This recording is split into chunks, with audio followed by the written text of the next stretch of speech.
Hello everyone and welcome back to the Great Book of Grudges. My name is Nathan and it's time. It's time for a very popular SKAVEN mod to return to Total War Warhammer 3. This is Mulder's Menagerie, which has, well, a lot of big beasties, as you can tell. A mixture of units from not only something that's missing on the army book, which are giant rats, and something that I really want officially in the future, but also stuff from the end times with the Stormfiends, and a rather much loved supplement from way back in the day for Clan Mulder. So there's a lot to talk about in this mod, so let's not waste any more time and jump right in. So as expected, every clan will have access to these big beasties. I'm currently on a Clan Pestilence start, and you can see that you can find them in the usual advanced military section. Keep in mind that if you want to build up the Stormfiends, you will also need to build up the Mulder building too, the one focused around all the monsters. You can start getting these beasts essentially from tier 2 with the giant rats, working your way all the way up to tier 5. It doesn't take a long time to be able to upgrade, so yeah, you're going to get these beasts quite quick. But as expected with the lore, things do get a bit more specialized when you start playing specific clans. Like for example, if you decide to play as Ikit, you now have a new section in the Forbidden Workshop which will focus around all your different types of Stormfiends. For those who don't know, the Stormfiends were created as a combined effort between Clan Skryre and Clan Mulder, so you actually get a little bit more to that here. And yeah, it all works in a very interesting way. As you can imagine, it's very similar to everything else. Well, it's identical. You even get access to some specific type of Regiment of Renown from this. You spend some warp fuel, you spend some food, you get some bonuses. You remember to scroll down. I know some people seem to forget that with the normal weapons teams. I'm not calling out anyone specific here, but yeah, there are different types of Stormfiends. You want to be able to upgrade all of them if you're using them in various different armies. And yeah, you know, they've all got good stats as it stands. This just makes them stronger and stronger and stronger. The bonuses are also very good overall, so it very much depends on what you're playing and what bonuses you do want. But yeah, they will be very powerful. Keep in mind that these are a late game unit. Like, for example, if these were official, I would have counted this as like a tier 6 unit, even though we don't really have tier 6, but you know what I mean in terms of power scaling and all that type of stuff. Just keep in mind that obviously Clan Skryre is built to just supercharge their weapons, and these are powerful weapons, that's all I can really say. But that's not all, of course. There was a second clan which helped out to create these disgusting beasts, and hell, have access to even more beasts, and this is Clan Mulder, where, you know, you've got your flesh laboratory, where you can augment your infantry, augment your monsters, or even use the laboratory for some other bonuses too. So when it comes to Clan Mulder, when it comes to the growth fats, you're able to start getting up your forces from there, because everything that's been added from this mod, anything that's just a generic monster type, so the giant rats, the apparitions, the Chimera Rat, all these things are available here. And yeah, that means that you can get full stacked armies relatively quickly, which is going to help out, especially since you're in a quite violent area. And all your monster units are also fully upgradable through the monster augment section, so that means that you can boost up even your basic giant rats to be absolutely terrifying, depending if you get lucky or not, because keep in mind that they can become unstable. But this gives you a lot to play with, and it gives you another reason to play as Clan Mulder. Right, so let's start looking towards the units and their stats. Giant rats might not sound like the most exciting thing, and in fact they really aren't, but they were very much loved on the tabletop because they were very cheap and you could bring in a decent number of them.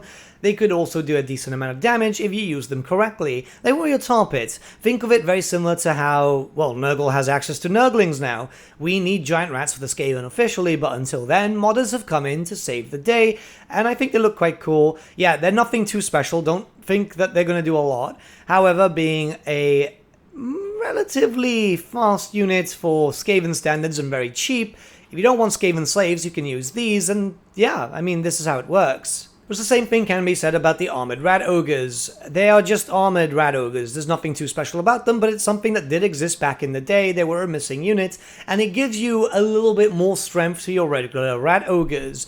Again, yes, not exciting, but damage output is possible, and having a little bit of extra armor is obviously very helpful when you start dealing with loads of different things, like, for example, the Kizovites, the Warriors of Chaos. You want a little bit more protection. Same supplement, but different beastie. We have the Chimera Rat, which, yeah, you know, it's a Hydra Rat, essentially. It's got access to a breath weapon. It does quite a decent amount of damage. It makes me really miss how White Dwarf used to be back in the day, where you could get loads of stylized rules for units that didn't really exist, but then were kind of made canon because of White Dwarf. I mean, it's absolutely awesome. It's horrifying. I think that's the better way of saying it. And, I mean, it's got regen, it causes terror, it's anti-infantry. Overall, big damage, and just, who doesn't want one of these things? If you're going to play SKAVEN, you might as well just go full ham, right? Which leads us right directly to the Burrowing Behemoth, same supplement once again.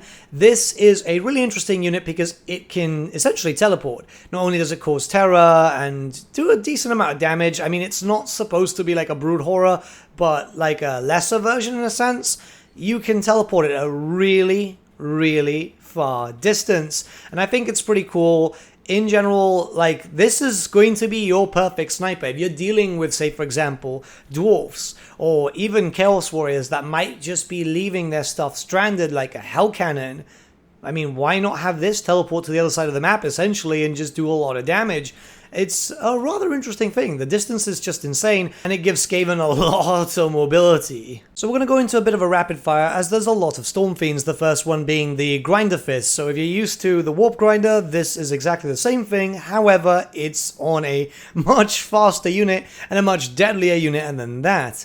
So it's able to do a lot of damage, it's able to knock down walls, which is going to be very, very helpful. It's armor-piercing melee, it's got Frenzy. So yeah, just in general, these are pretty scary. And then if we start moving on to the next unit, we have the Warp Razors. So these are another unit which do a lot of damage. Keep in mind that all the Stormfiends themselves are very different to one another, where this one is good at taking down enemy leadership. It's also just in general there to pretty much take out anything that relies its leadership being taken out. So anything like a Chosen or even some Chaos Warriors.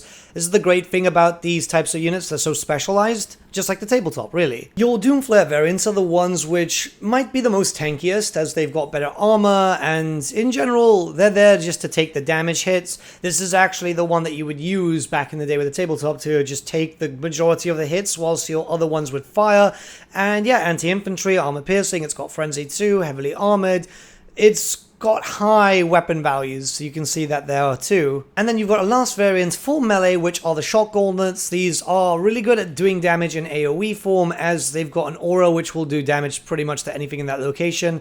You'd want a bit of a healthy mix, but if you're going to doom stack, probably these ones. It just depends on how you want to play more than anything.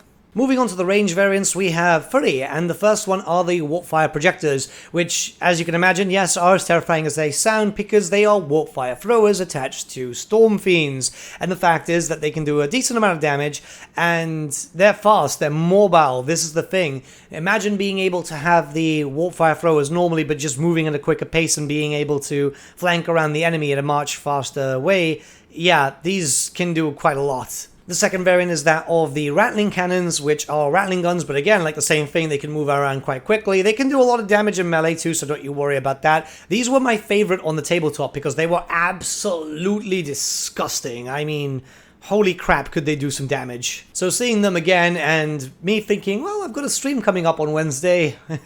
maybe, we're just going to have to wait and see. But yeah, they do a lot of damage. You'll see a little bit later. And the last ones are the Wind Launchers, which, as you can imagine, once again, highly mobile artillery piece. This is Poison Wind Launchers, but being able to do a lot of damage at 300 range, by the way. And while you don't have too much ammunition, you still have a decent amount. You can then take them up in front. This is the great thing about these. Yeah, they're strong, and a lot of people are going to say they're overtuned, but no, these were just how they were in the tabletop. They were just absolutely horrifying, and there's a reason why some of the tournaments themselves would kind of outright ban them. So yeah, anyways, this is mostly because of single player, so it's a single player game. Who cares if they're strong or not? It's just how it is. If you're looking for a reason, if you're looking for strength to download this mod, well, yeah, Stormfiends. If you're looking for everything else, if you want to relive the past nostalgia from 6th edition or get the Giant Rats, again, this mod is just for you. SKAVEN fans will definitely love this mod, especially if you love the original variants from Total War Warhammer 2. So yeah, it's just the Warhammer 2 mod come into Game 3, a few tweaks here and there just to make things work as intended. But for all of you who are new to the series, you're going to want this mod. You're going to want this mod to be able to do a lot of weird things, trust me. And with all that being said, let me know what you guys think. I know this was very popular back in the day. It's found in the description below as per usual.